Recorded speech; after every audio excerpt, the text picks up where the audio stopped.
¿Por qué los Cadillacs de los años 50 terminaron llevando en el parachoques un diseño inspirado en esta voluptuosa estrella de televisión de principio de los años 50? Su nombre era Dagmar y su imagen terminó ligada para siempre a esos protectores de parachoques con forma de bala. En el video de hoy le daremos un vistazo a un tema poco conocido en la actualidad. Vamos a ver cómo unos simples adornos metálicos pasaron a la historia automotriz. La historia de estos extraños adornos empieza a principios de los años 40. En ese tiempo, la Segunda Guerra Mundial estaba en pleno desastre en Europa y General Motors ya fabricaba piezas para motores de aviones y armas militares. Esa relación con lo militar pudo ser lo que llevó al jefe de diseño de GM, Harley Earls, a poner en los Cadillacs de 1942 unos protectores de parachoques con forma de bala, inspirados en proyectiles de artillería. Eran pequeños, pero le daban al auto una apariencia más rápida y agresiva. Además de sugerir protección contra golpes suaves, incluso los colocaron también en la parte trasera. Cuando Estados Unidos entró a la guerra, la producción de autos normales se detuvo, así que el modelo del año 1942 quedó incompleto. Cuando Cadillac volvió a fabricar autos en octubre de 1945, los modelos eran prácticamente iguales a los del 42 y esos protectores en forma de bala regresaron tal cual. Ese detalle en distintas versiones acompañó a los Cadillac hasta 1958. Con los años, esas pequeñas balas fueron creciendo hasta convertirse en unas enormes bombas de parachoques. Uno de los responsables de llevarlas a ese extremo fue Ed Glowacz, un diseñador de GM al que Harley Earl puso a cargo del nuevo estudio de diseño especial en 1947.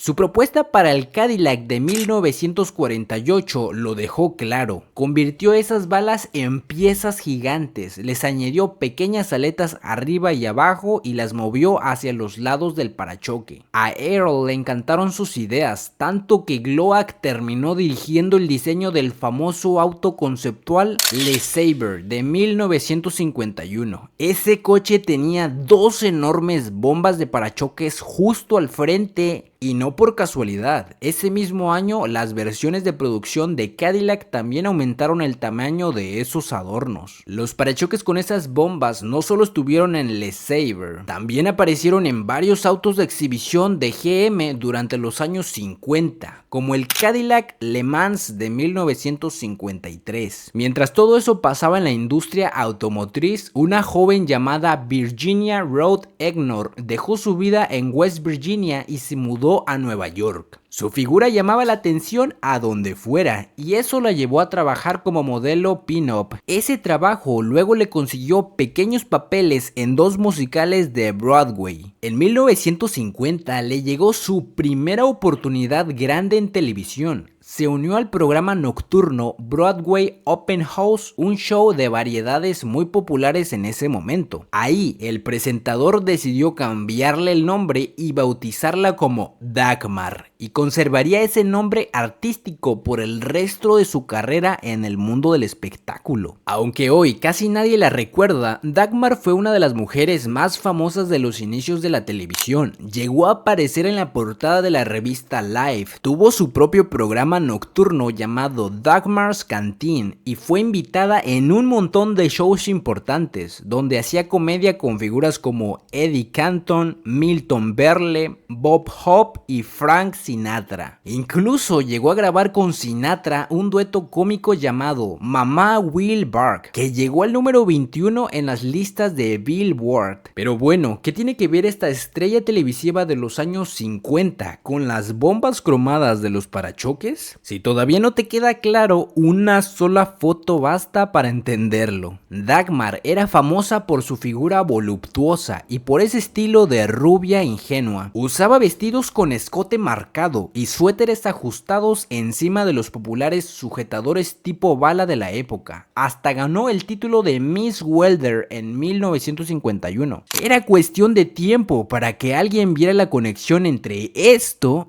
y así nació el apodo. Todo apunta a que empezó a escucharse a principios de los años 50, justo cuando Dagmar estaba en la cima de su fama. Durante los años 50, el apodo Dagmar empezaba a aparecer por todos lados en el mundo automotriz, pero no en la televisión. Curiosamente, la palabra nació en revistas de autos antes de que muchos supieran realmente de dónde venía. La referencia impresa más antigua que se conoce está en la edición de Motor Trends de septiembre de 1956. Ahí ya hablaban de Dagmars, como si todo el mundo entendiera el chiste. Este término estaba tan metido en el ambiente que Popular Machines de 1958 lo incluyó dentro de un pequeño diccionario sobre jerga de diseño. Según ellos, una bomba de parachoques podía llamarse Dagmar. Y lo más curioso, dicen que la propia Dagmar, la actriz, se lo tomó a risa. Nunca quedó claro si llegó a manejar un Cadillac, pero sí entendió que su nombre había quedado pegado para siempre a esas enormes piezas cromadas. Pero dejemos el apodo y volvamos a los autos. En 1951, Cadillac dio el primer gran salto e instaló las famosas Dagmars dobles, adelante y atrás. Las delanteras estaban montadas muy cerca de la parrilla, así que sobresalían un poco, pero ya se veía venir hacia dónde iba la tendencia. El modelo de 1952 siguió casi exactamente el mismo estilo. Cadillac aún estaba probando qué tanto podía exagerar sin romper la estética general, pero el cambio fuerte llegó en 1953. Ese año nació una versión totalmente nueva, las Dagmars tipo labial. No era solo un cambio de tamaño, visualmente parecían la punta de un labial asomándose desde un tubo metálico. Un diseño más suave y más llamativo que las formas puntiagudas anteriores. Fue una etapa breve, pero lo suficiente distintiva como para que los fans de la marca la reconocieran al instante. A mitad de los años 50, Cadillac seguía afinando el estilo de sus famosos picos y cada año les daba un giro diferente. Para 1954, esas piezas metálicas ya no parecían simples accesorios atornillados, ahora estaban completamente integradas con la parrilla y el parachoques, como si fueran parte natural de la frente del auto. Ese año desaparecieron de la parte trasera. En 1955, Cadillac regresó a un diseño más limpio y cercano al de las Dagmars clásicas, dos piezas sólidas al frente, sin complicaciones extras. Un año después, en el 56, prácticamente mantuvo la misma receta. El cambio fuerte llegó en 1957, cuando Cadillac decidió ponerles puntas de goma. En Estados Unidos les decían pasties, que básicamente son esas tapitas que usan algunas bailarinas para cubrirse el busto. Y sí, el apodo salió justamente porque las puntas de goma se parecían muchísimo a eso. Y no se emocionen, no voy a poner ninguna imagen representativa en el video. Ese mismo año, el modelo más caro de la marca, el Dorado Brabham, llevó el concepto todavía más lejos. Integró estas piezas dentro de los extremos del parachoque trasero. Y luego llegó 1958, el último año de las Dagmars y también el más extravagante. Además de las puntas de goma, ahora tenían unas pequeñas alas cromadas. Una se extendía hacia la parrilla y la otra se envolvía hacia los costados, siguiendo la línea del parachoques. Dependiendo del ángulo, parecían hélices de avión listos para despegar. Para 1959, Cadillac por fin dejó atrás las Dagmar. Se cerró el capítulo de una de las etapas de diseño más extrañas, divertidas y únicas que ha tenido la marca. Hubo un caso curioso en los años 50, un Chevy convertido a mano para verse como un mini Cadillac El Dorado.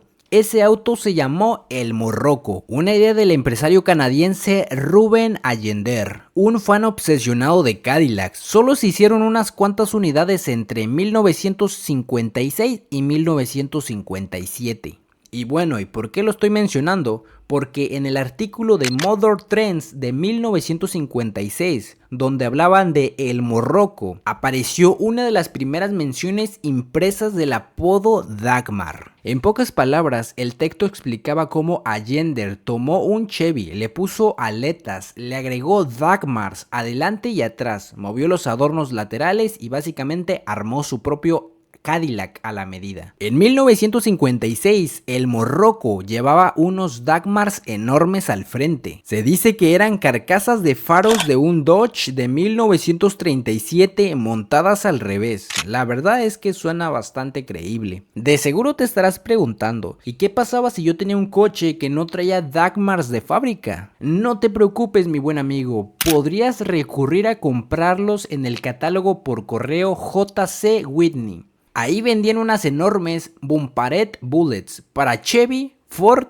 Pontiac y Rambler por solo $8.95 el par. Una ganga si querés darle actitud a tu auto. Si no te gustaban las puntas de goma de los Chevy o Cadillac del 57, podías quitarlas y poner bullets cromados del catálogo. No explicaban muy bien cómo instalarlos, pero bueno, tampoco había YouTube para ver un tutorial, así que cada quien se las arreglaba como podía. Los fabricantes solían presumir que los Dagmars no solo se veían imponentes, sino que también protegían la parte frontal del auto. La verdad, era más un mito que realidad. Aunque estaban hechos de acero y atornillados directos al parachoques o al chasis, eso no los volvía más seguros. Si recibías un impacto fuerte, la energía simplemente se transmitiría al resto del coche. Los Dagmars no absorbían nada. A velocidades bajas quizás te salvaba de algún raspón al estacionarte, pero un golpe serio podía incluso hacer más desastre y encarecer la reparación. En realidad eran solo adornos. Los Dagmars probablemente eran mejores para dañar otros autos que para proteger el tuyo. Después de que los autos dejaran atrás los Dagmars y Estados Unidos se movió hacia estilos más limpios y menos exagerados, la actriz Dagmar también siguió su propio camino. Cambió los reflectores enormes de la televisión por algo más tranquilo. Escenarios pequeños, clubs nocturnos, temporadas de antro y apariciones ocasionales en programas de concursos que eran muy populares en esos años. No buscaba ser la estrella más grande del país, le bastaba con divertirse, trabajar y mantenerse presente sin el ruido que antes la rodeaba. Con el tiempo regresó a su ciudad natal en West Virginia, donde vivió tranquila sus últimos días hasta el 2001. Y es curioso, al final esos adornos cromados que parecían una broma de taller quedaron como una firma del diseño americano de los 50. Exagerados, brillosos, imposibles de ignorar, justo como Dagmar en su mejor momento. Si llegaste hasta aquí, ya está claro, no eres de los espectadores cualquiera, eres de los que disfruta descubrir historias que casi nadie conoce. Y créeme, el siguiente video te va a encantar. Nos vemos allá.